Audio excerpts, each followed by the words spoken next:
This was my raised bed that I built last year. Trying to find a better way. Trying to get away from some of the disease and problems that I've been having.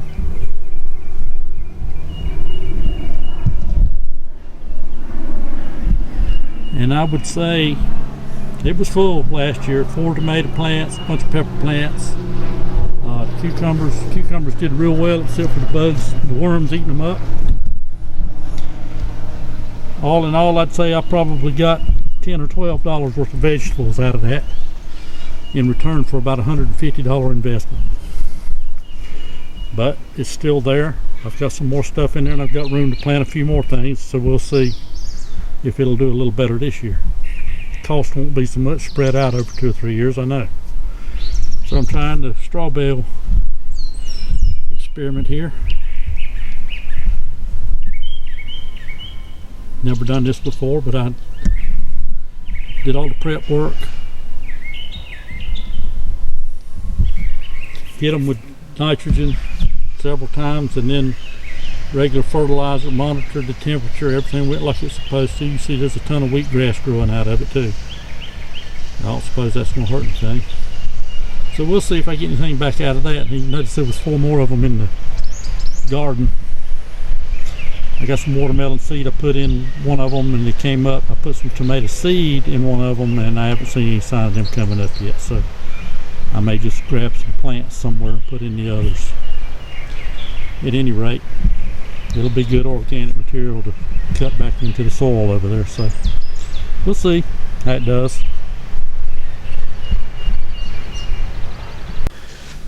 Well, as you can see, I've done a little bit of work in the garden today. Putting out some fertilizer. Cutting it in. Second time I've put fertilizer out. I usually incorporate it in my rows when I plant. And yeah, I know there's more organic ways of doing things, but with this sandy soil that I'm blessed with here, I do what I know how to do. I grew up working around a farm doing things the old way, and that's kind of stuck with me. I do venture out a little bit. I do cut as much organic material as I can back into that dirt out there, trying to enrich it as much as I can. Had a lot of problems the last few years with fungal and bacterial diseases. It's wreaking havoc on my tomato crops especially.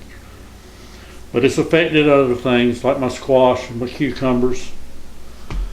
So even so, I've still managed to grow tons. I mean, literally several tons of vegetables in that garden out there over the last couple of decades.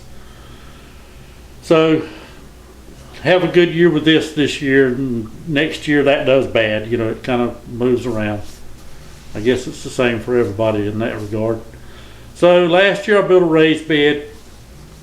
You might have heard me comment about it. I put about $150 in building that bed and filling it, and I tried to go, I went as closely to the Mel's mix as I could go with what was available to me here. And I got pretty close.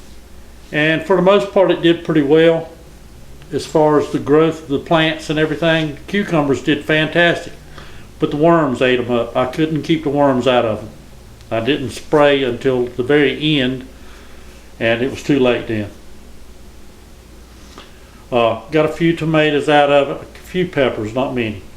Like I said, I might have got $10 or $12 worth of vegetables back. That was it. The main garden there, I probably dug 150 pounds of potatoes off of 2 rows, just like I have out there this year. Potatoes did better than anything else last year. Tomatoes, I mulched the tomato plants last year with a rollout mulch, wheat straw, and it's on a web netting, which I didn't like, and it's kind of thin, but I saw a big improvement in the plants. However, the tomatoes themselves, the fruits, had all kinds of disease problems because I wasn't spraying anything on them whatsoever.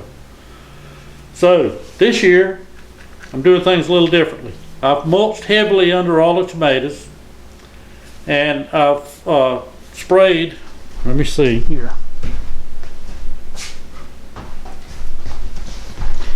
the first thing I sprayed them with was this right here. This for organic gardening, Garden Safe Fungicide 3. 3 garden products in one. It's a fungicide, insecticide, and a miticide. So that's what I sprayed the plants with when I first got them, just before I set them out. That was week 1. Week 2, I hit them with a combination of aspirin and baking soda. 1 325 milligram aspirin and 1 tablespoon of baking soda per gallon of water. I mixed that up really good and sprayed them down real good with that week 2. Week 3, I hit them with Immunox antifungal. I mixed it per the directions, sprayed them down real good. I sprayed the tomatoes, the squash, the cucumbers, the peppers. So far they're looking pretty good. So this is week 4, and I hit them again with this 3-way. The Immunox you're only supposed to use every 21 days, and the aspirin and baking soda mix, as I understand it, you're only supposed to have to do that every 30 days. So I'm keeping up with all that, and I'm going to do my best to keep them sprayed down and see what kind of difference it makes, because I'm about at the point where I'm about tired of messing with it. And of course the garden looks fairly good right now because it's early, but believe me, come the end of the season, the weeds and the grass that grow out there they're really something. I think I've got some stuff growing out there that hasn't been identified yet, but it's quite frustrating. So if it keeps on and it keeps on being an aggravation to me, I'll give it up. As you see, I've got some straw bales out there. I wanted to try that. Went through the whole process as I could find it, watching videos on YouTube. Started them out with 34% nitrogen every other day for the first 7 days. Got them cooking, and then once they started slowing down, I monitored the temperature on them. They got up to about 130, 135, and then they started cooling down. And once they got down around 85 or 90, I hit them with some 10-10-10. Watered it in for a couple of days before I put anything in them, and I've still got 3 of them out there that haven't planted anything in. So I'm going to be finding some kind of plants to stick in those just to see how they do. I'm just curious about it. Wanted to see how it works, and compare it to the raised bed deal I did over there, which I'm not real impressed with. I just getting pretty aggravated with it. I don't need it. You know, I got a vegetable stand right at the road where I can go get anything I want. So that may be what it comes to. I may plant me some fruit trees out there and forget about the garden. I don't know. But I've been doing it since I was a youngin'. So if I was to quit today, I don't owe anybody anything. But it is kind of fun to grow your own food. So we'll see how it does, and I'll try to make another video towards the end of the season, and so we can have a little something to compare to. But there you go.